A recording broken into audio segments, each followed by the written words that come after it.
Hi, everybody. We're the Harvard Callbacks, and we have a special Valentine's Day message dedicated from the teaching staff to the students.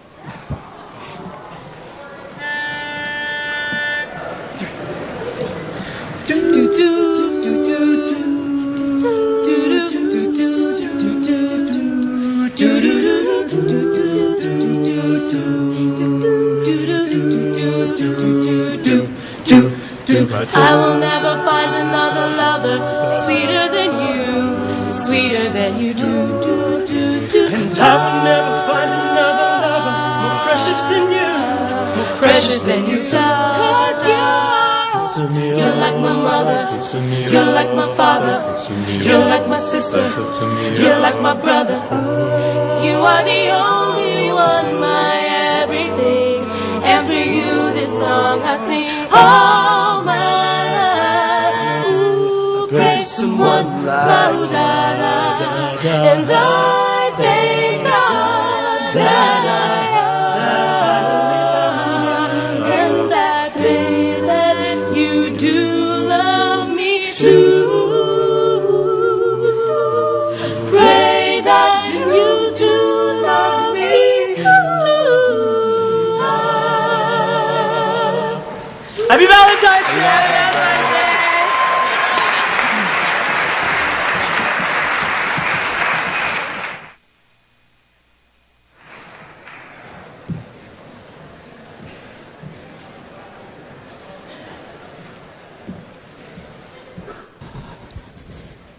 Hi, morning. You know, when I asked them to dedicate this song, I had a slightly different song in mind, but so be it. We do love you.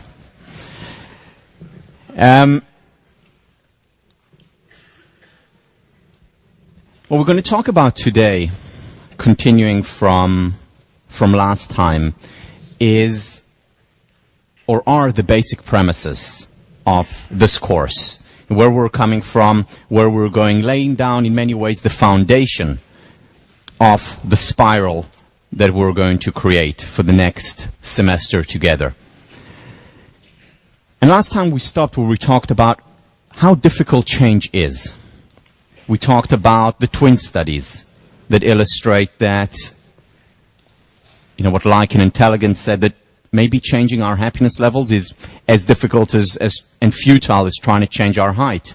And then we talked about the error of the average and the mistake that these researchers are making, misunderstanding the nature of change. Because if someone changes, the question is no longer, is it possible to change, but rather, how is it possible to change?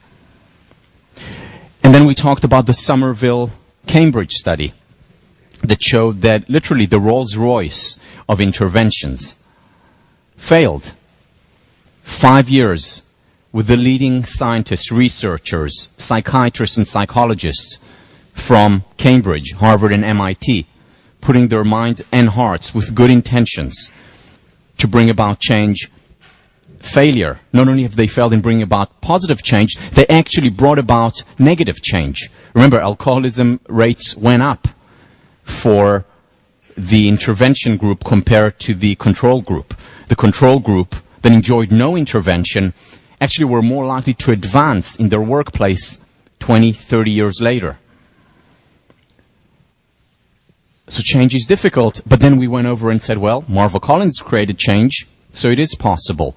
Programs by Marty Seligman and Karen Rivich and numerous others succeed in bringing about change. And the challenge then is, for us, if our goal is to become practical idealists, is to understand what it is that brings about change and then do it. Spread the word. Spread the word about the research. Even if the research doesn't always communicate good news. It's about communicating what works, what is real, as opposed to our whims, our desires, our hopes, our wishes. That's not enough. Goodwill, idealism, good intentions are not enough. We need to be grounded in research. And this is very much what Maslow had in mind when he talked about the analogous Manhattan Project, where scientists, positive psychologists, or at that time psychologists, social scientists, would get together and pick out the tip of the stem, the few ideas, the few programs that work, and then replicate them. Study the best. And then as one of the students here, Miriam, came to me after class and she said, tip of the stem is actually about democratizing excellence. I love that phrase, democratizing excellence. Studying the best and applying it to the rest of us. Okay, so we have this grand scheme, grand idea by Maslow to create a Manhattan-type project. But what if I'm not interested in going into one of these projects? What if I'm not even interested in becoming an academic? Just want to do things on my own. Can I make a difference? And the answer is absolutely yes. One of the most significant barriers to people doing things in the world, to actually introducing change, is that they underestimate their ability to bring about change. There's a lot of research in psychology. Primarily the people who started it are Nemeth and Moscovici, but many others who have done research showing how minority, very often one person, can make a big difference, can make a significant difference.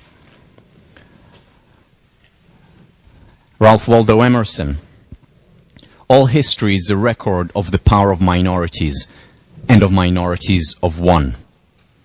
A lot to back that up in social science research.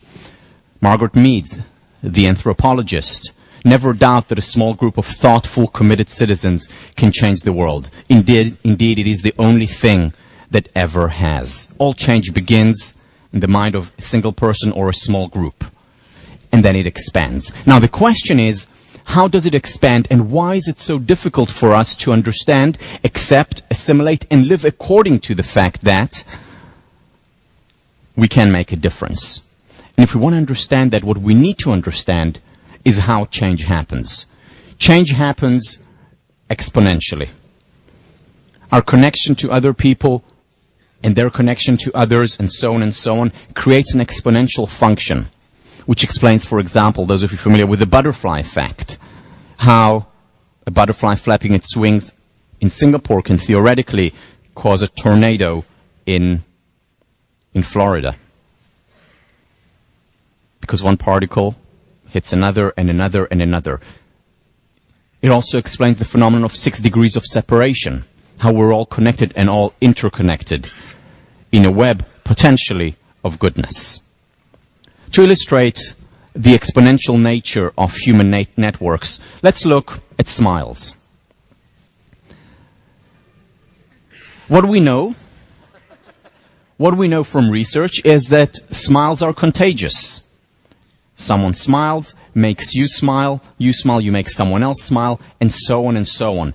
You know, even if someone goes past you in the street and you don't smile, ostensibly at least you don't smile, there are certain micro muscles in your face that are moving that actually make you feel better. So smiles are contagious.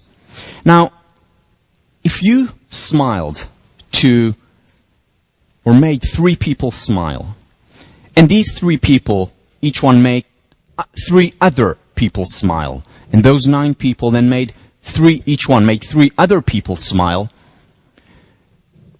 within 20 degrees of separation from your initial smile to the 3 people, the entire world will be smiling. Exponential nature of social networks. The same with making other people feel good, complimenting people. If you make 3 people, or even better, 4 people a day feel good, and they pay it forward and make 4 others feel good, and so on, within very little time, the whole world would be made to feel better. This is the nature of an exponential function. So smiles and laughter are contagious, and to illustrate, I want to show a quick video.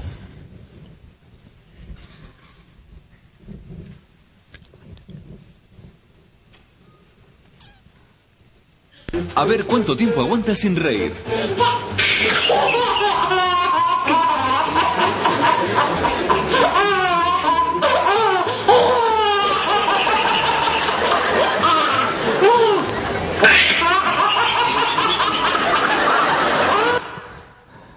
All right, I have to see this one more time. A ver Sorry. cuánto tiempo aguantas sin reír.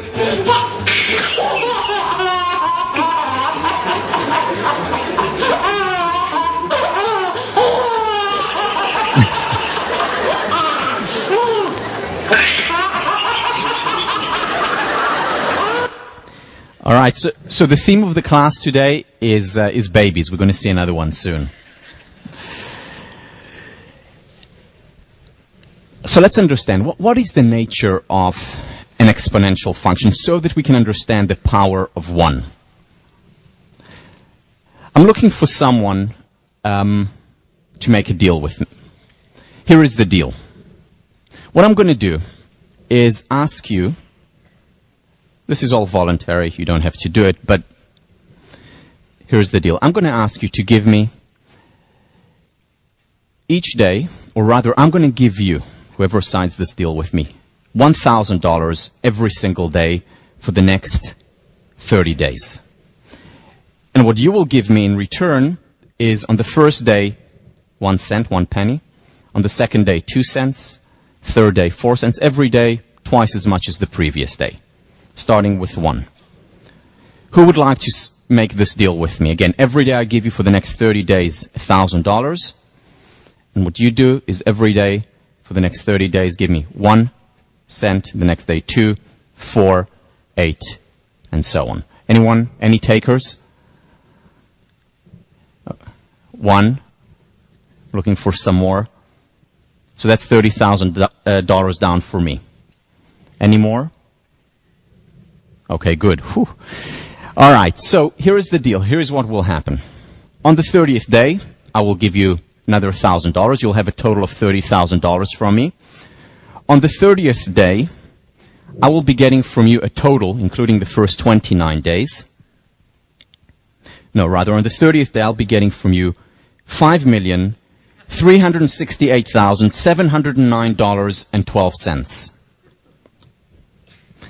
Double that, times it by 2. This is the amount of money that I will be making in 1 month. 1 cent on the first, 2 on the second, and so on. Now, for most people, it seems extraordinary because people don't understand the nature of an exponential function and therefore don't understand the nature of the power of 1. Here's another example. Just kidding, I'll let you off the hook. Just another example. This captured my imagination when I was a kid. My dad told me about the invention of the chess game. Some of you know the story. So the inventor of the chess game was in India. Went to the local king, and the king was very impressed with the game and said, "How can I reward you?" And the chess player said, "No, it's okay, really." And the king said, "No, I want to reward you. How can I reward you?" So the inventor of the chess game said, "Okay, what I'd like is on the first block, first square, I would like 1 grain of rice. On the second, I would like 2 grains of rice. On the third, 4 grains of rice, and so on and so on. That's my request." And the king said, "Are you sure that's all you want? I'm prepared to give you a lot. This is a wonderful game." And the inventor said yes. So the king told his assistants to go and give the man his wish.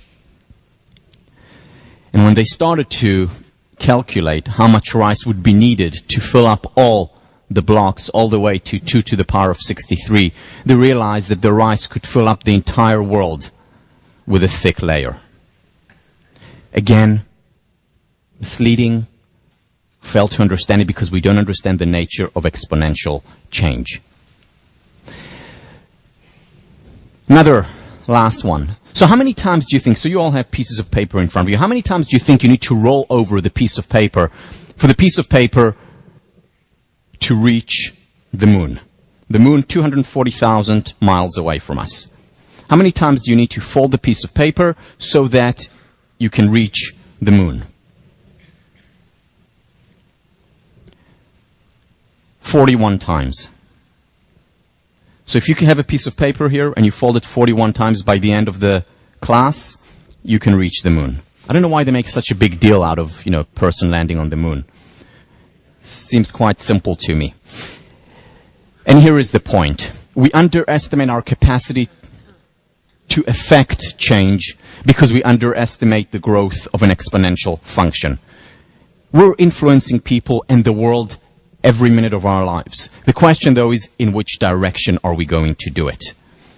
Are we going to be a force for change, be deliberate, be practical idealists, or just have the good intentions without the effort that's necessary to bring about a positive exponential function? The final project for this course, as you know, is a presentation that you will give, whether it's for the FAST students or the extension school students. You're going to be giving a lecture to other people. And when we put together the class, this is precisely what we thought about. How you can affect change, and those people whom you change will hopefully influence others, and so on and so on. In many ways, the idea was taken from the film Paid Forward. And what I want to do now is show you a quick excerpt, just the coming soon of Paid Forward, for those of you who haven't seen it. Because in Paid Forward, they capture this very idea of human networks as exponential functions.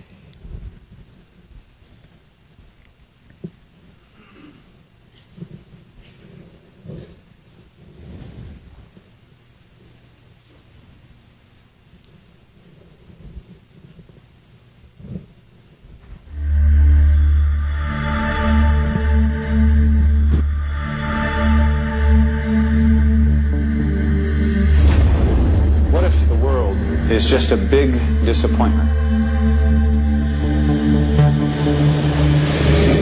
Unless you take the things that you don't like about this world and you flip them upside down, and you can start that today. That's me, and that's 3 people, and I'm going to help them. Then they do it for 3 other people, then they do it for 3 more. But it has to be something really big, something they can't do by themselves.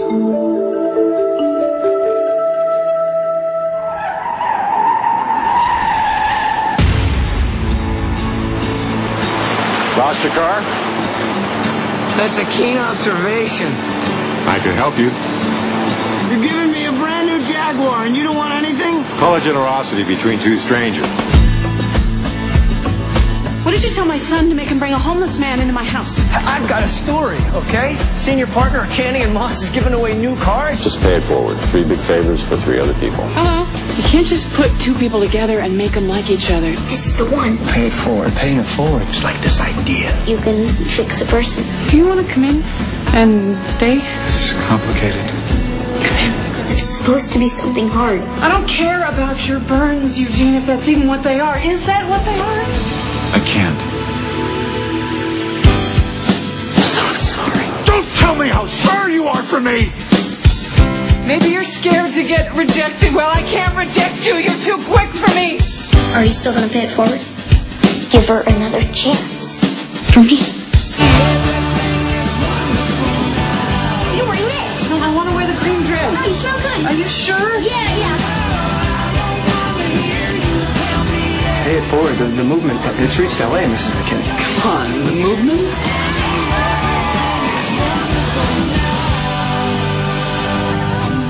So you'll flunk us if we don't change the world. But you might just squeak by with a C.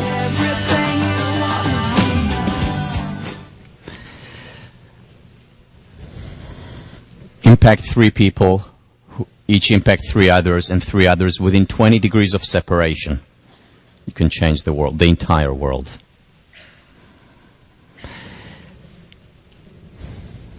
Premise number 3.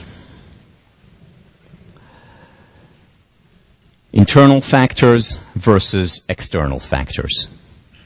There's a lot of research showing how difficult it is to change happiness based on external factors. Research on subjective well-being, the term that psychologists use to capture happiness essentially, has been going on for a very long time. Until recently, most of the research was done using questionnaires. And many people, rightfully so, questioned the veracity, the value of these questionnaires, because it is subjective. I mean, are we measuring something real? Well, over the last few years, what has started to happen is that more and more psychologists have been using brain scans, for example. They've been using fMRIs, EEGs, other physiological measures. And what they have found, interestingly, is that there is a very high correlation between these quote-unquote objective measures, such as brain scans, such as EEGs, fMRI, such as physiological measures, and people's evaluation of their well-being. In other words, their subjective levels of happiness. Very high correlation between the two, which in many ways gives credence to the many years of research that has been conducted before we had the technology to do it in a more sophisticated way. So the research that I'm going to share with you, some of it is taken using the brain scans, other is self-evaluation. But again, both are meaningful as well as valuable, and we'll get more into the way the research is conducted when we talk about phenomena such as meditation, where people like Richie Davidson actually scan the brain and show significant changes as a result of an 8-week meditation program, or people like our very own Joshua Green, who does research on morality and shows that we have morality centers in our brain. So it's becoming much more sophisticated, much more interesting, and the interesting thing about it is that it verifies a lot of the research that has been done to date with far less sophisticated means, such as self-report. Research done by Daniel Gilbert, teaches Psych 1, on effective forecasting. Here is one of his studies. So what he did was go to professors who were just before either getting the tenure decision. So either they were going to get the tenure or not. And he asked them, so how happy are you going to be if you get the tenure? And they said, well, ecstatic. This is something that I've been working on for many years, and this will be it. This will be a dream come true. And how happy are you going to stay for? And they said, well, for the rest of our lives. Because this is something that we've been working for a very long time. It will make everything so much easier. I can get off this, publish or perish race. I can enjoy my work much more. This is going to transform my life. And then he asked them, and what happens if you don't get tenure, if you're rejected? And they said, well, we're going to be devastated. This is something we've been working on for many, many years. And how long are you going to be devastated for? Well, probably until we get tenure somewhere else. But even then, that may not be enough because, once you don't get tenure in one place, you don't go up in terms of the ranking of the school. You very often would get tenure, but elsewhere. School that is not considered as good as the one where you were rejected. So it's going to be devastating and for a very long time. And then Gilbert went to them at the moment when they got the tenure decision. Some of them got them, others did not.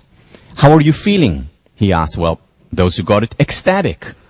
The happiest we've ever been. And how long are you going to stay happy for? Well, for the rest of our lives. We've made it. And then he went to those who didn't get tenure and asked them, how are you feeling? They were devastated, and they were sure that they were going to remain devastated for a very long time. And then he went back to see them 3 months later, 6 months later. And what Gilbert and his colleagues found was that almost to the person, those who got tenured or did not get tenured went back to their previous level of well-being. If they were happy before, they were happy 6 months hence. If they were unhappy before, regardless of whether they got tenured or not, they were not happy. In other words, it looked like this and then back to base level, or it looked like this and then back to base level. They did the same with lottery winners. What if you really win $10 million? Will it actually make you happier? Yes, for a while, but not for long. Philip Brickman, Northwestern University, did this research.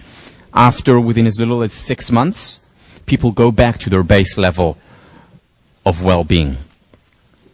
People in serious accidents, where they're paralyzed as a result of the accident, very often, usually, again, this is all the average, go back to their base level of happiness. If they were happy before, they will be happy 1 year after. If they were unhappy, they will remain unhappy. Extreme circumstances make very little difference to our well-being. University of Illinois professor Ed Diner does a lot of research on happiness levels, has been doing it since the 1970s. What he shows, he and others, including Daniel Kahneman, Nobel Prize winner, show, is that wealth matters very little to our levels of well-being. Just like the lottery, will make very little difference to our well-being. Now, this does not mean that a person who doesn't have enough food, someone who's homeless on the streets here, gets an extra $1,000 and $2,000 a month.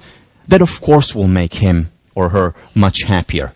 But beyond the basic needs, once our basic needs are met, and that means food, shelter, basic education, once those needs are met, income makes very little difference. No change across generations. You know, our generation is much wealthier than our parents and much, much wealthier than our grandparents' generation. We're not happier. And that is global. Whether it's in China, whether it's in the UK or Australia or the United States. Levels of happiness are essentially static,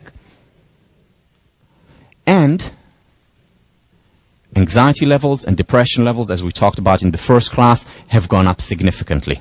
So income levels make very little difference. In general, external circumstances make very little difference. I mean, think about your own experience. How did you feel? Go back, just transport yourself to the experience of getting into Harvard.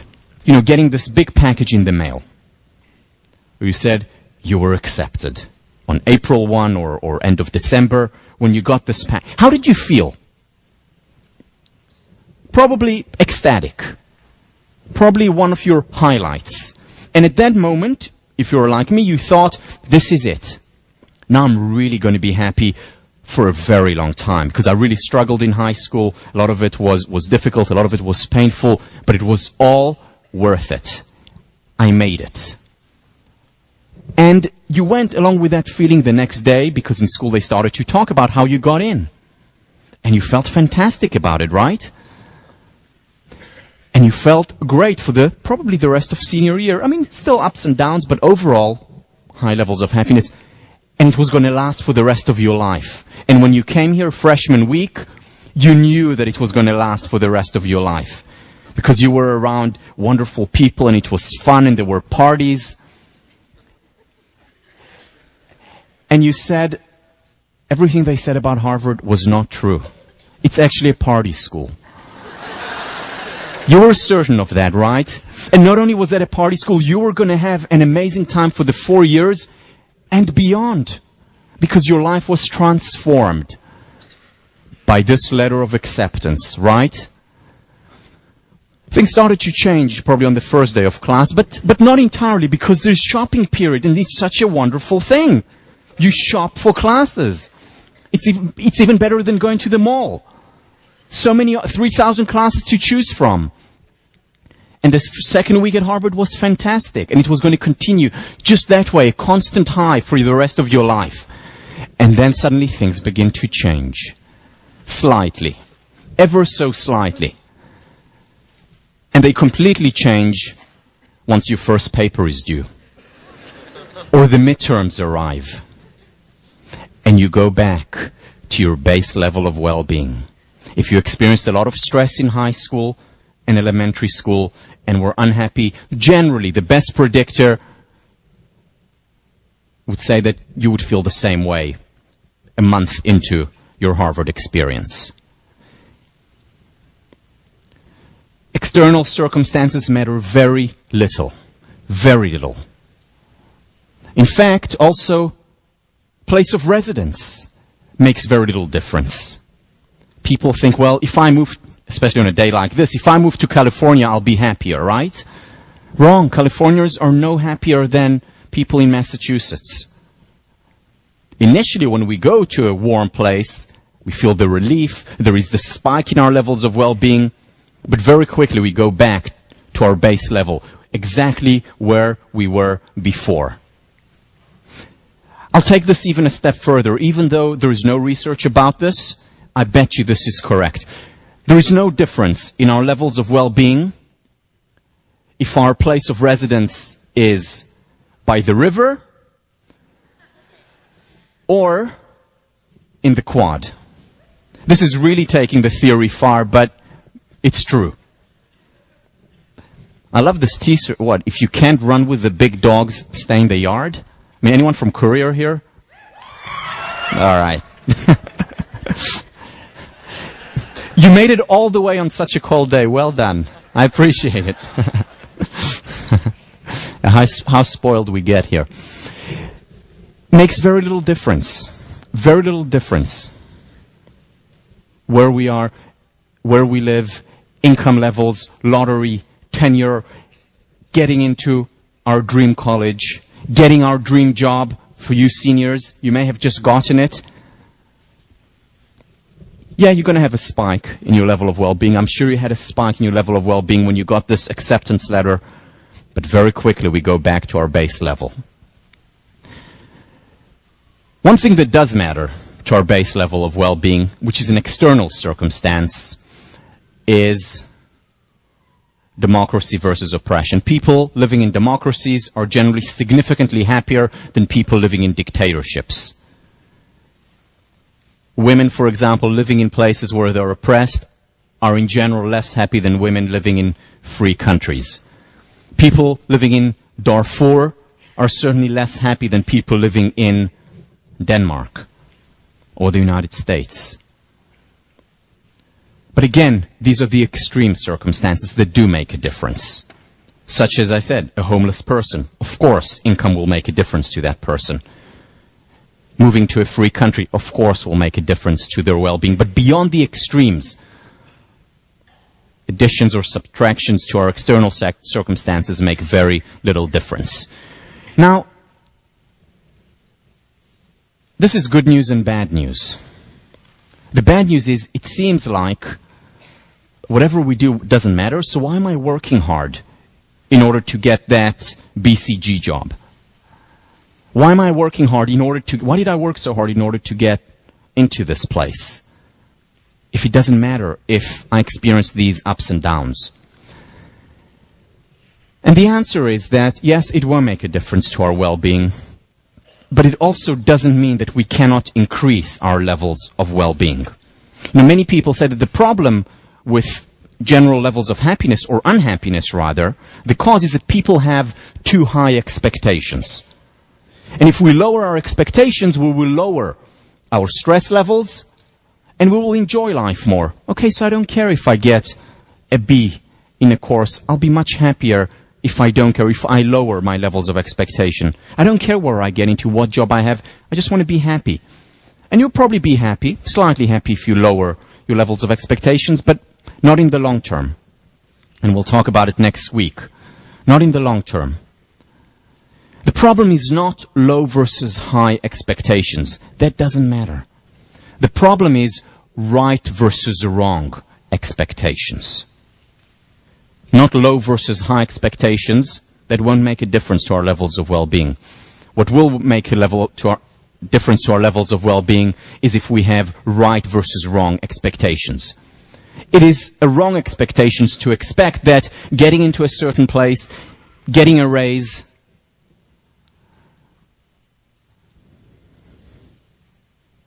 finding our dream partner is what's responsible for our happiness. Moving to California or to Pforzheimer.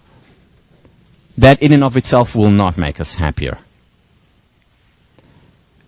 That's wrong expectation. The right expectation is to believe in change from within. So these things will not make us happy. In fact, our readiness and potential to experience happiness is mostly dependent on our state of mind, not on our status or the state of our bank account.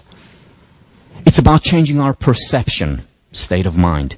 It's about changing our interpretation of the world, of what's happening to us, of our achievements, of our failures.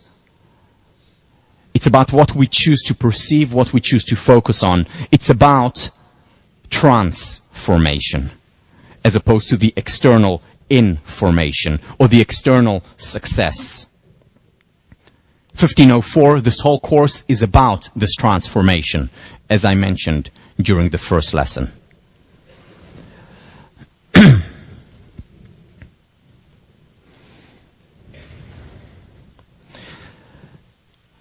I want to move on to the fourth premise, one of the most important premises in this course. And in many ways we can understand human intellectual history just based on this idea. Should we accept human nature, or can we perfect it, and can it change? This work relies on, or these ideas rely on the work of Thomas Sowell. Thomas Sowell, Harvard class of 58, now at Stanford, the Hoover Institute, one of my intellectual heroes. And what he does, and what his work does, is basically explain why people choose to back one political party versus the other, why they choose to live one kind of life versus the other. This single book helped me understand myself better, as well as other people better, whether it's politically, whether it's psychologically, whether it's philosophically. Those of you interested in politics, and there is one book you want to read, after you read Marva Collins, of course, it's this. So what does Thomas Sowell say? Essentially what he does is divide people into two camps. Those who hold the constrained vision, the limited vision, and those who hold the unconstrained, the unlimited vision of human nature. People who hold the constrained vision of human nature believe that human nature cannot be changed. It's immutable. We have certain instincts, we have certain inclinations, they're fixed. This is it. What you see is what you get. What you are born with, what we're born with as a species, is all we have. The flaws that are there are inevitable. They cannot be changed. We need to accept them for what they are. That's the only thing we can do with these flaws. And people who have the constrained vision, who thinks that our instincts, our inclinations, our basic nature is immutable, accept it. And then what they do, rather than resign, they channel it. How do they channel it? By building certain political institutions that would channel the flawed, imperfect human nature toward the good.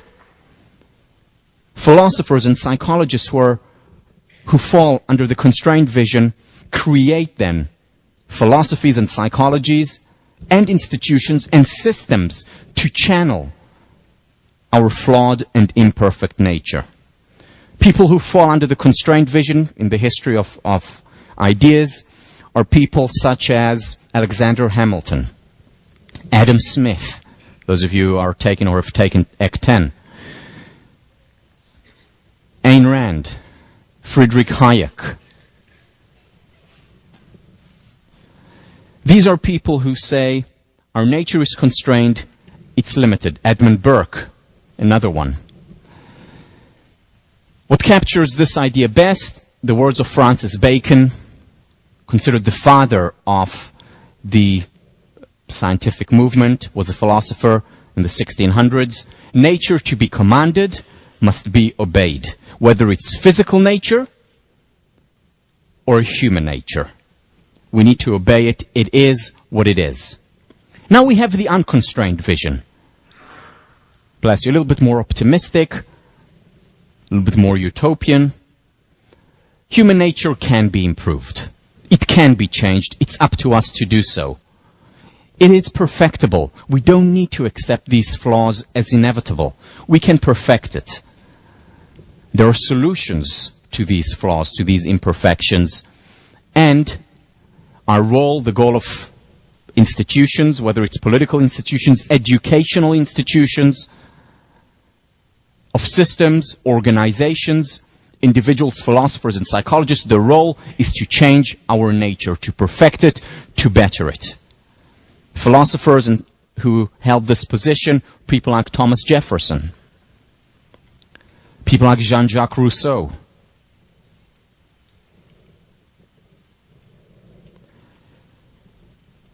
George Bernard Shaw, Ronald Dworkin, and other leading thinkers. And what Thomas Sowell did was map the entire intellectual history of the world, showing how people who held this view versus that view led to radically different political prescriptions. The person who best captures the unconstrained view, Benjamin Constant, a French philosopher and politician. It is for self-perfectioning that destiny calls us. Generally, people on the constrained view are people politically, not always, but usually are people who would support capitalism. People like Adam Smith, who talks about the invisible hand. Let's channel imperfect, perhaps flawed human nature toward the good.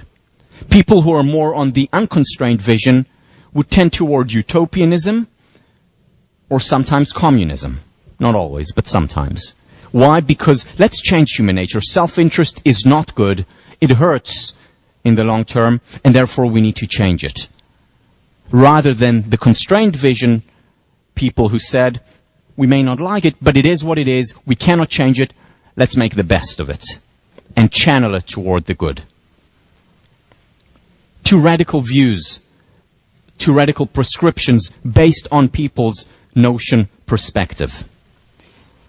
So why am I telling you this? I mean, this is not a political science class. Because it has every relevance to psychology as well. It has every relevance to psychology. Do we perceive reality, human nature as constrained or unconstrained will ultimately affect our psychology. And this is very meaningful and important. Let me explain. Now, first of all, some people who have the constrained view when it comes to politics have the unconstrained view when it comes to psychology. It's not always consistent, though it very often is. So the vision of psychology that this course promotes is the constrained view. In other words, my belief, and I'm going to back that up with research today and for the next semester, is that human nature is fixed. We have inclinations, we have certain instincts that are there, and they have been formed either God-given or evolutionary given for millions of years. They have been formed. They're not going to change anytime soon, not in our lifetime. It's fixed. We're stuck with them for good and ill. And all we can do after we accept this nature is to first understand it through research, and then, after we understand it, make the best use of it. Understand it through research as well as through the search, through introspection. And then make best use of it. How can I channel my nature? And what I want to do now is illustrate a case study of what I mean by nature constraint and why it is so important for happiness, for well-being, for long-term success to have the constrained view of human nature when it comes to our psychology, that is. The topic I want to talk about is the permission to be human. I'm going to talk about this topic for 3 reasons. A, because it illustrates what Thomas Sowell means politically in the psychological realm. Second, because I think it is one of the most important pillars of well-being and happiness. And the third reason why I'm going to talk about it is because it gets to a misunderstanding that many people have regarding what positive psychology is and is not. When I first started teaching this course and had the 6 students, I remember one day sitting in Leverett House having lunch by myself, and one of the students comes in and says, "Can I join you?" Sure, we have lunch. And then he says to me, "Tal, I hear you're teaching a class on happiness." And I said to him, "Yes, that's right." And then he said, "You know, my roommates are taking your class." And I said, "That's wonderful." You know, there were 2 of the 6. And then he said, "But Tal, you've got to watch out now." And I said to him, "Why?" And he said, "Tal, you've got to be careful." And I said, "Why?" And he said, "Because if I see you unhappy, I'll tell them."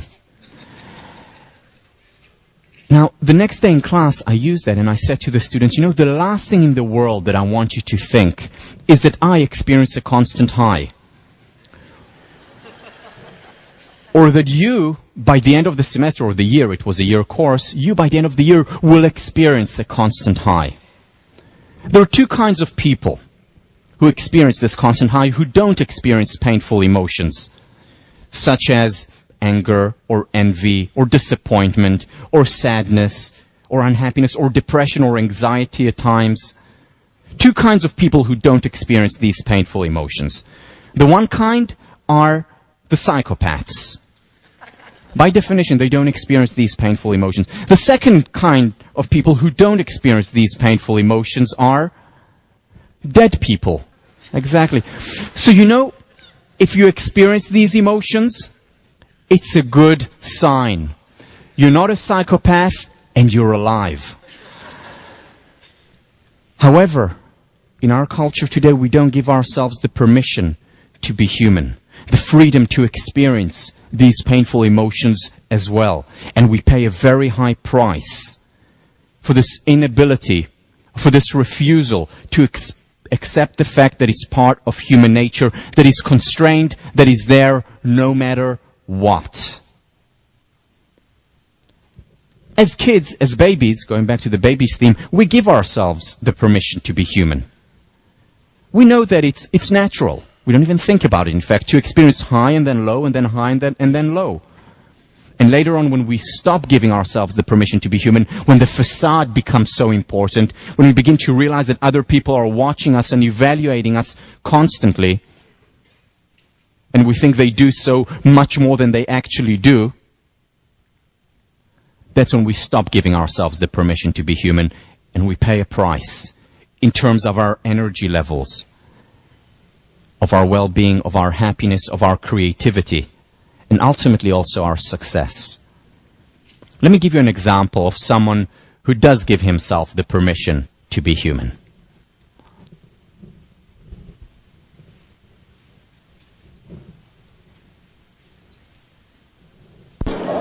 אתה בן 7 חודשים לכל המעוניין.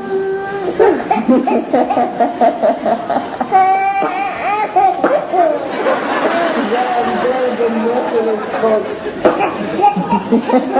עכשיו תבכה, עכשיו תבכה. כן, תבכה, עכשיו תבכה, כן. עכשיו לצחוק.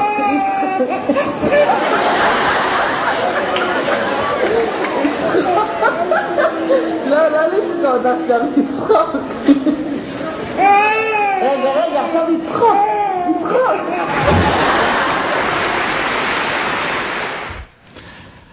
Now, I'm not saying we should look like this. But what I am saying is that we all need a space, a place in our lives where we give ourselves the permission to be human. Whether it's with close friends, people we care about. Whether it's first and foremost with ourselves, when we write a journal, where we do give ourselves the permission to be, to cry, to be joyous. Because if we don't, we pay a price. We need a space of unconditional acceptance. The best advice that I got, or that we got, my wife and I, when David, our first son, was born, was from our pediatrician, Dr. Todd Shapiro.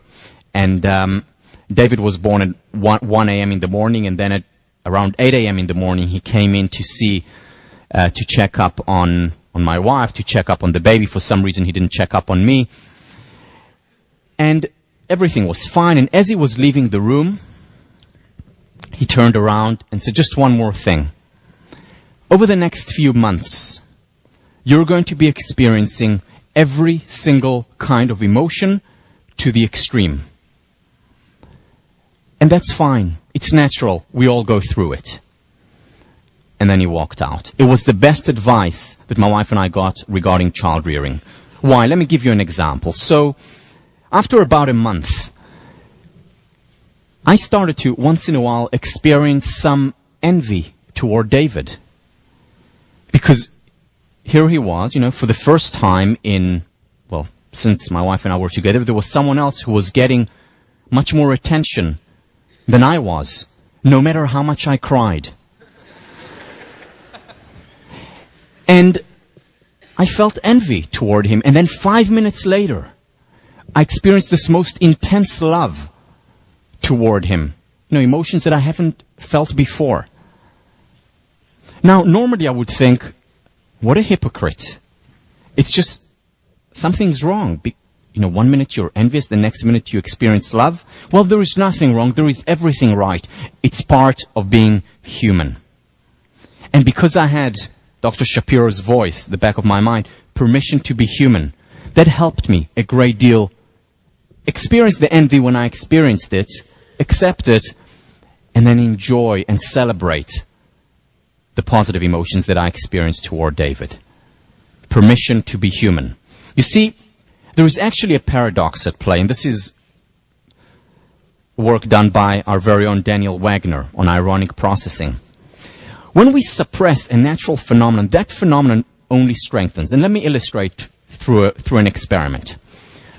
So for the next 10 seconds, bear with me, for the next 10 seconds, do not think of a pink elephant. For the next 10 seconds, do not think of a pink elephant. You know the one I'm talking about? With the big ears, Dumbo? Do not think of a pink elephant for the next 3 seconds, and I'm sure no one thought of a pink elephant, right? Well, what happened? Most people thought of a pink elephant. Because when we try to suppress a natural phenomenon, such as having a visual of a word when we say it, that thing just intensifies. The same applies to painful emotions that are natural. And when we try to suppress them, they strengthen. When I started to teach, after hearing about Marva Collins and deciding that teaching was my calling, I knew that I had to deal with a problem. And the problem is that I'm an introvert. I get very nervous in front of audiences, and large audiences for me is anything above 5. But I had to deal with it, and I knew that I would have to deal with it. So I would go on in front of an audience, and before that I would say to myself, Tal, don't be nervous, don't be anxious, no anxiety today, don't be nervous, don't be nervous, don't. And what happened? Pink elephants all around. Instead, after especially reading about Paradoxical Intentions by Viktor Frankl, I started to give myself the permission to be human. And now, when I go into a lecture, the nervousness, because I give myself the permission to be human, goes away within as little as 3 hours into the lecture. But no, it's manageable now. I still get nervous before every single lecture, which is actually a good thing. But it's manageable. I can deal with it. I can handle it. Permission to be human. You see, rejecting our nature leads to suboptimal performance, emotionally as well as in terms of external performance. Imagine waking up every morning and saying to yourself, I refuse to accept the law of gravity. This law of gravity is such a pain. I need to walk down the stairs and then up the stairs. I just want to float to Sanders in the morning. I just want to float to the dining hall after. So much easier, so much less painful. Imagine leading a life like this, where you truly refuse to accept the law of gravity. What kind of life would you lead? Well, first of all, you may not survive for long. If you truly don't accept the fact that things, people being no exception, fall when left in midair. But even if you do survive, let's say you live on the ground floor, even if you do survive, you would lead a life of constant frustration, refusing to accept something that is there whether you like it or not. So instead, we accept the law of gravity. More than that, we create games around the law of gravity. All those of you who are doing sports here, and it's most of you in this room, who are doing athletics, who go for a run, you rely on the law of gravity. Can you imagine, Harvard versus Yale football without the law of gravity? Can you imagine a basketball game without the law of gravity? And I'm not talking about Michael Jordan, but for the mere mortals. We accept it and we create games around it. And yet we don't do the same. We don't do the same when it comes to our emotions. Now here is the key point. Painful emotions are as much part of human nature, as the law of gravity is part of physical nature. And nature to be commanded must be obeyed. An aeronautics engineer who wants to build an airplane has to obey, take into consideration, learn and study and understand the law of gravity. The same applies to a psychologist, the constrained view of human nature. Nature to be commanded must be obeyed. And yet we don't do that. We don't do it in our culture, and we pay a high price for it.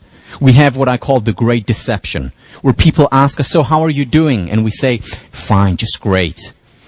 When in fact, we're not doing so well. More appropriate would be, I'm going through a rough patch now.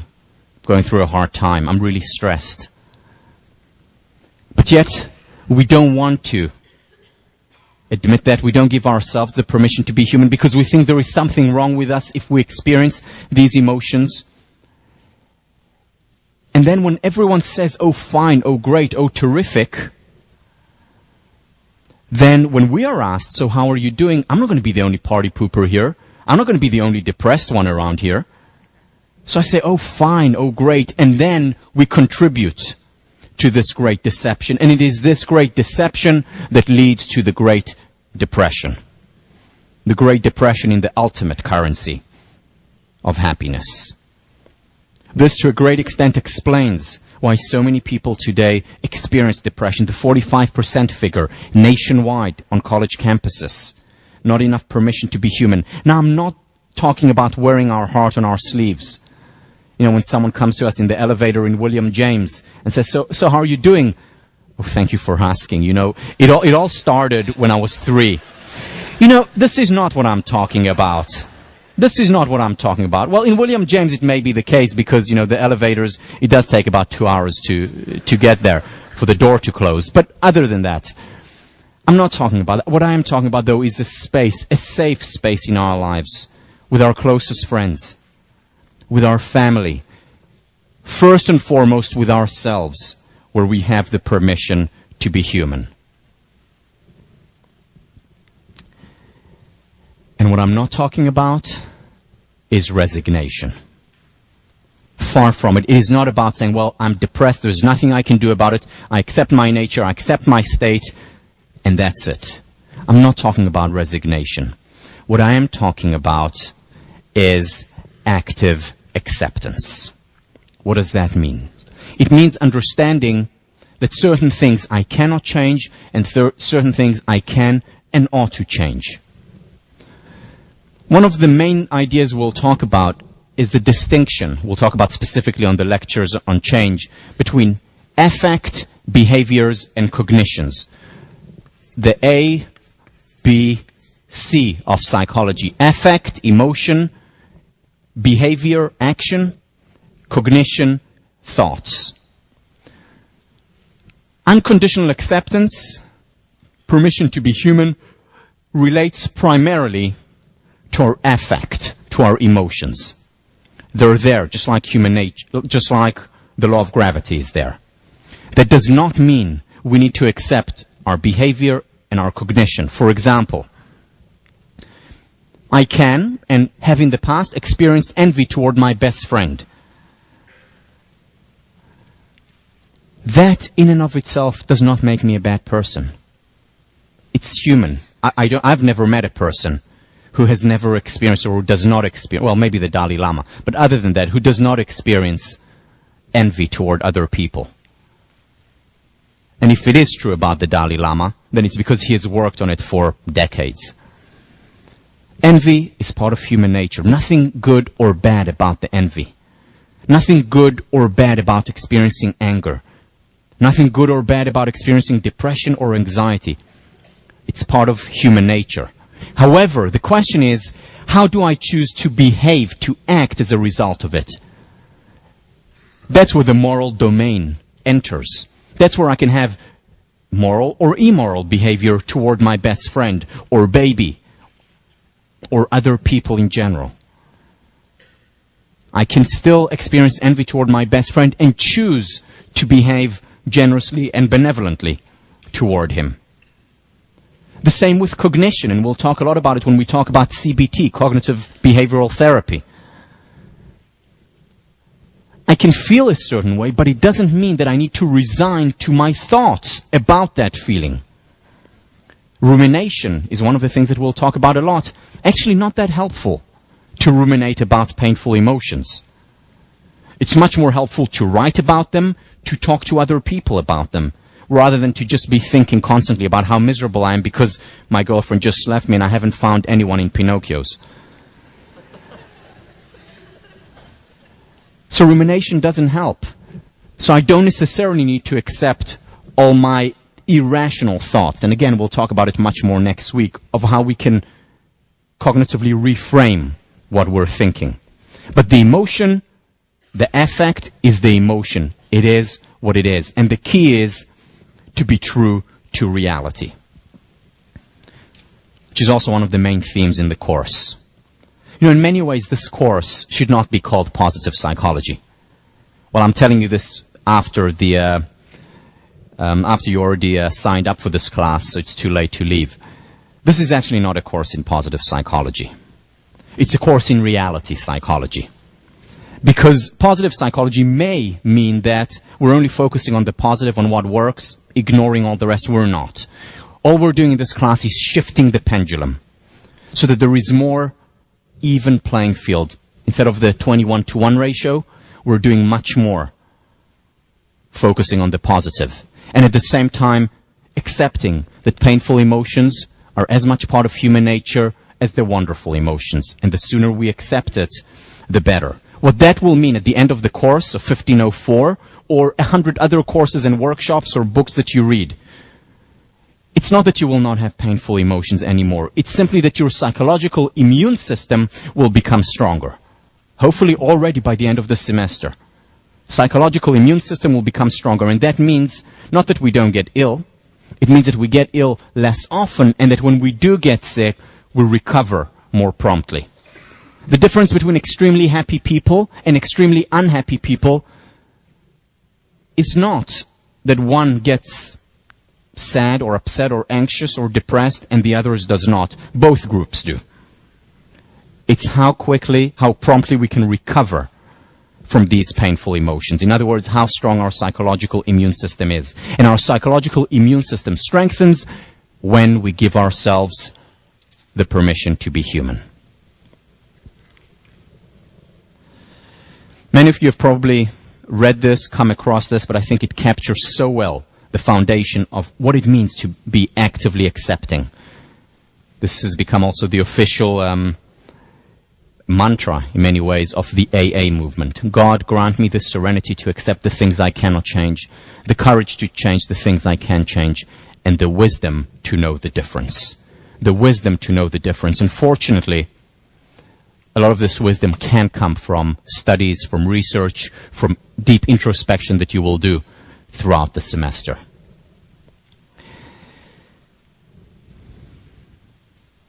What I want to do now is an exercise. I want to do a group meditation. Trying to understand not just on the cognitive level of the research, but also to experience on the visceral, emotional level, what it really means to give ourselves, what it really means to give ourselves the permission to be human.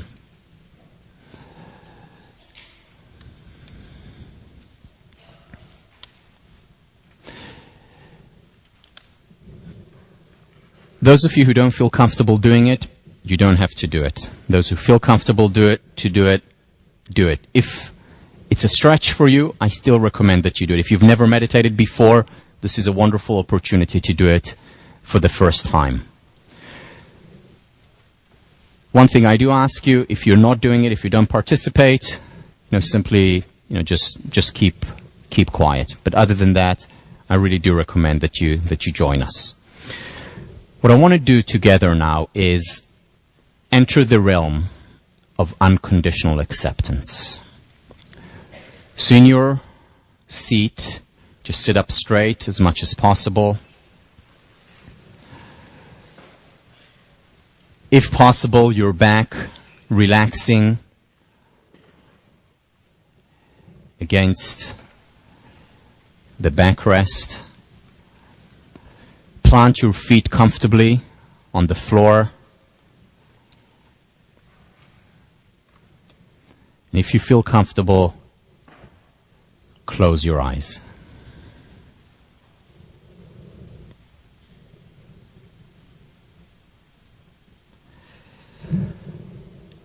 Shift the focus of your breath. Shift the focus of your thought to your breathing.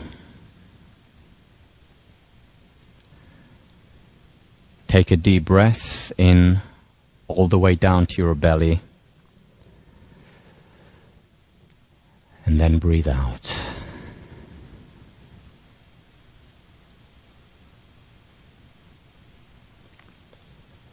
And again, deep breath in,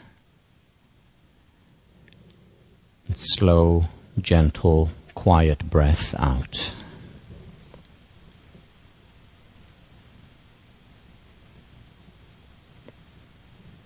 Repeat that in silence.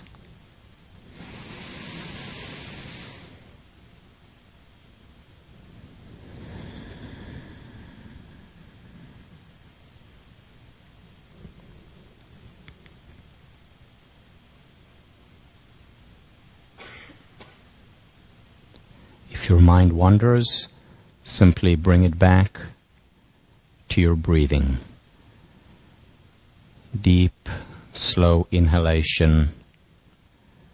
Deep, slow, gentle, quiet exhalation.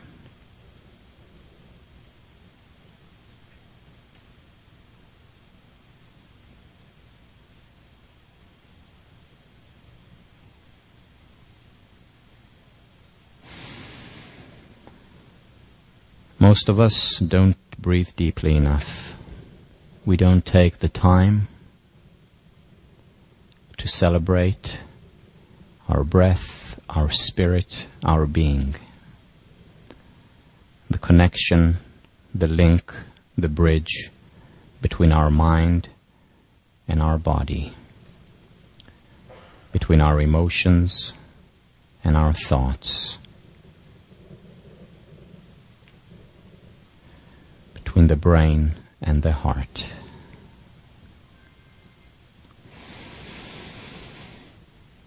Continue with the deep breathing.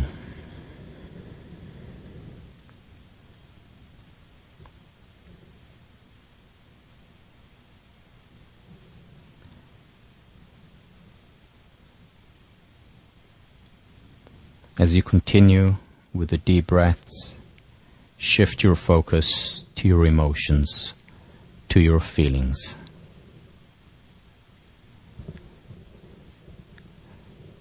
How are you doing?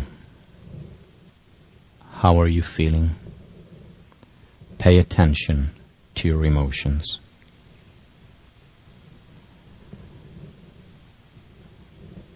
Whatever they are, whatever it is that you're feeling, allow it to flow through you naturally. Just experience your emotion, whatever it is.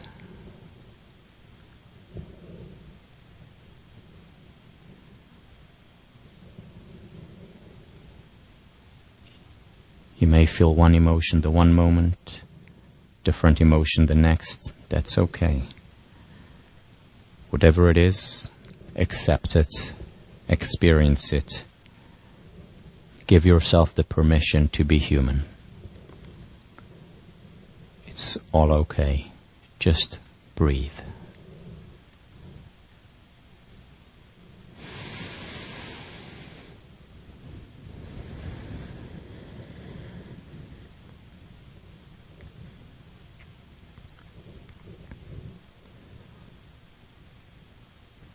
Continue to observe and experience whatever emotion comes up, whether it's calm or happiness, whether it's anxiety, confusion, boredom or joy. Whatever it is, continue to breathe deeply into your belly and then gently, slowly, quietly exhale. Let the emotions flow just like the breath.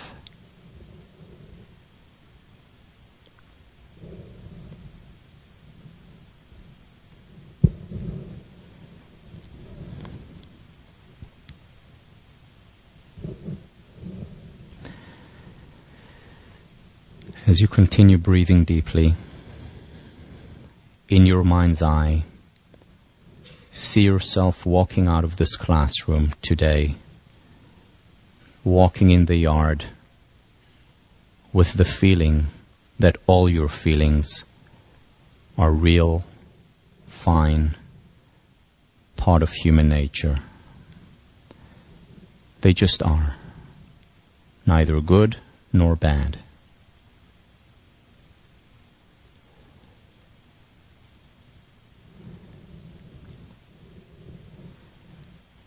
As you walk amidst the buildings and trees, as you see your friends and classmates,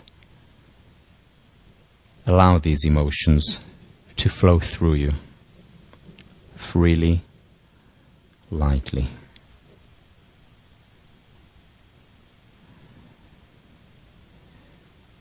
By experiencing all these emotions, whether the ups and the downs, what you're doing is being a human being.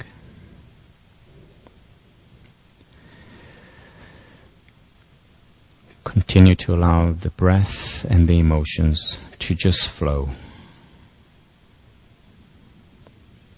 to just be.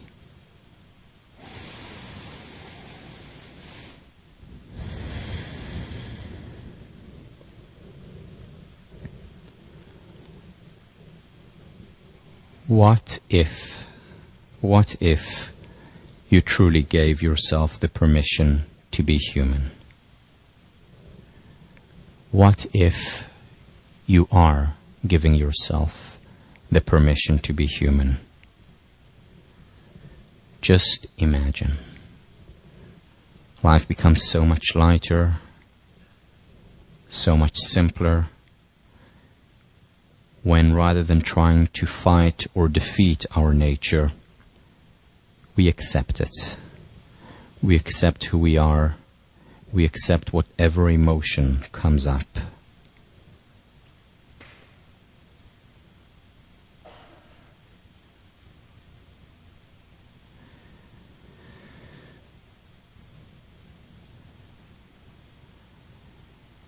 Deep, slow inhalation. Slow, gentle, quiet, calm exhalation.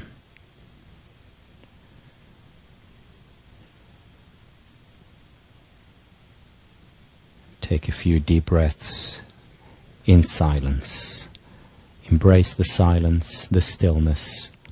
Embrace yourself, your emotions.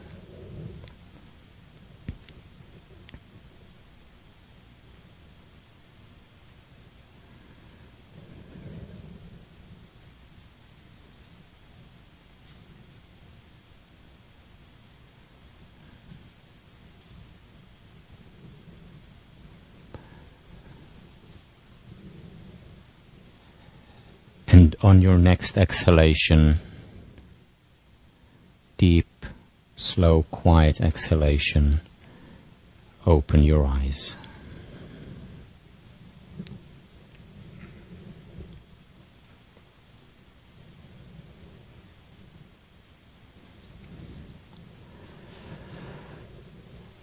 If the person next to you is asleep, gently wake him or her up.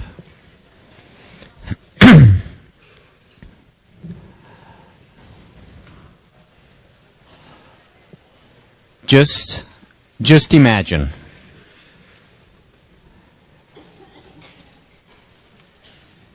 Just imagine the kind of life that you can experience, the kind of life that you can lead if you truly, genuinely, really gave yourself the permission to be human. It is one of the pillars of a healthy life, psychologically, physiologically. So try it. Every day remind yourselves, just once or twice, to give yourself the permission to be human, and give others that same permission. You deserve it. I'll see you on Thursday.